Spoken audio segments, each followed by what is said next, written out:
ಒಬ್ಬ ಅಜ್ಜ ತನ್ನ ಮೊಮ್ಮಗನಿಗೆ ಪ್ರತಿದಿನ ಮಲಗೋದಕ್ಕಿಂತ ಮುಂಚೆ ರಾಮಾಯಣದ ಕಥೆಗಳನ್ನ ಹೇಳಿ ಅದರ ನೀತಿ ಪಾಠಗಳನ್ನ ಹೇಳಿ ಮಲಗಿಸ್ತಿದ್ರಂತೆ. ಸೊ ಒಂದು ದಿವಸ ಮೊಮ್ಮಗ ತನ್ನ ಅಜ್ಜನಿಗೆ ಕೇಳ್ತಾನಂತೆ, ಅಲ್ಲ ಅಜ್ಜ, ನೀವು ಪ್ರತಿದಿನವೂ ಕೂಡ ಒಂದೊಂದು ಕಥೆಗಳನ್ನ ಹೇಳ್ತೀರಾ, ಆದ್ರೆ ಎಷ್ಟೋ ಕಥೆಗಳು ನನಗೆ ನೆನಪೇ ಇರೋದಿಲ್ಲ, ಆದ್ರೂ ಕೂಡ ನಾನು ಯಾಕೆ ಕಥೆಗಳನ್ನ ಕೇಳಬೇಕು ಅಂತ. ಆಗ ಅಜ್ಜ ತನ್ನ ಮೊಮ್ಮಗನ ಕೈಗೆ ಒಂದು ಹಳೆಯ ಗಲೀಜಾಗಿರುವಂತ ಮತ್ತು ಕೆಳಗಡೆ ತೂತ ಆಗಿರುವಂತ ಒಂದು ಬಕೆಟ್ ನ ಕೊಟ್ಬಿಟ್ಟು ಇದರಲ್ಲಿ ನೀರು ತುಂಬ್ಕೋಬಾ ಅಂತ ಹೇಳ್ತಾರಂತೆ. ಸೊ ಆ ಹುಡುಗ ಅಜ್ಜ ಹೇಳ್ದ ಹಾಗೆ ನೀರು ತುಂಬಿಕೊಂಡು ಪ್ರತಿ ಸಲ ಓಡೋಡಿ ಬರ್ತಾನೆ.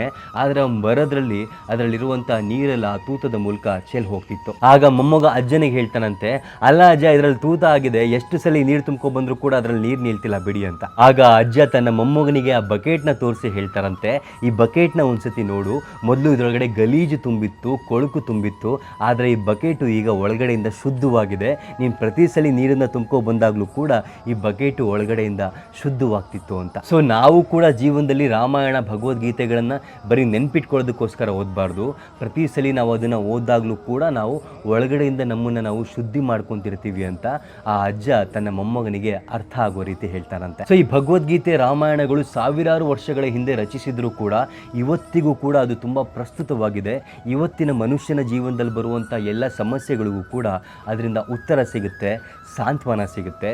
ಈ ವಿಡಿಯೋ ನಿಮ್ಗೆ ಇಷ್ಟ ಆಗಿದ್ರೆ ಎಲ್ಲ ಕೃಷ್ಣನ ಭಕ್ತರಿಗೆ ಮತ್ತು ರಾಮನ ಭಕ್ತರಿಗೆ ಶೇರ್ ಮಾಡಿ.